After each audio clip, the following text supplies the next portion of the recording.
My name is Grada Kilomba, and I'm an artist and a writer. I think I am a storyteller.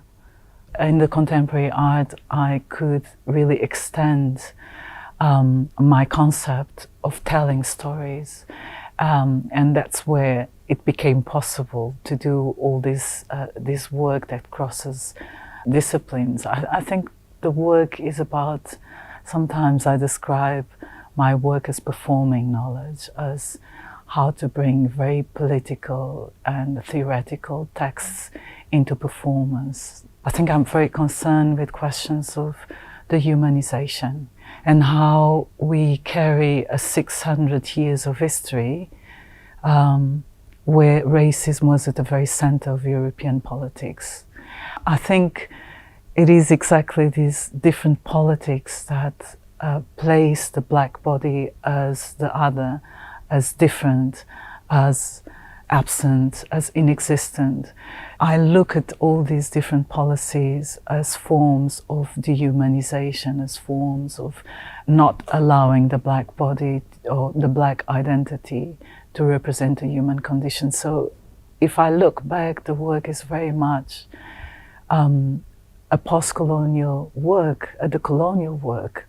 I wanted to explore what is delivered to us as universal knowledge. I remember at school and at university, I had to learn very in detailed all the Greek mythology, but the African mythologies, for instance, were forbidden.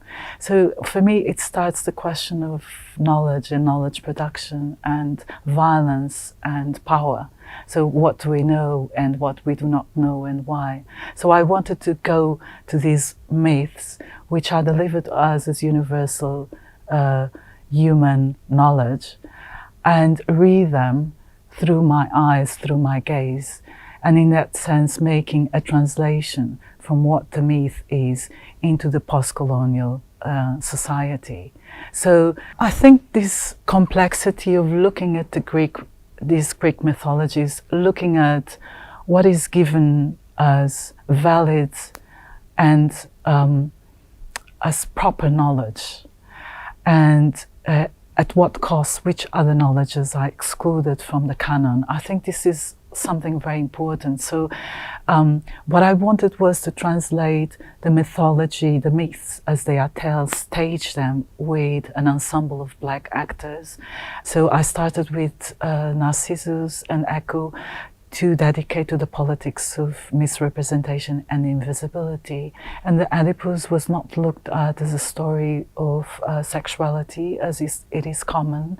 I looked at it through as a story of violence and genocide, the politics of violence and genocide. So I was very busy with this repetition of violence.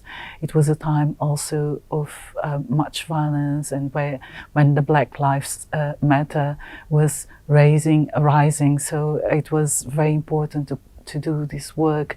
And then the last episode was dedicated to Antigona, and it was dedicated to the politics of erasure and the importance of memory, the importance of burial, the importance of having a place, a physical place of mourning and performance and ritual in order to produce memory. And this is all very important elements for the Black communities and marginalized communities. I think it's very urgent to create new languages to tell stories. The storyteller was a griot, and is based really in this African storytelling of telling stories the way we think we know, but then suddenly to make a shift and to give information that the audience was not expecting to read.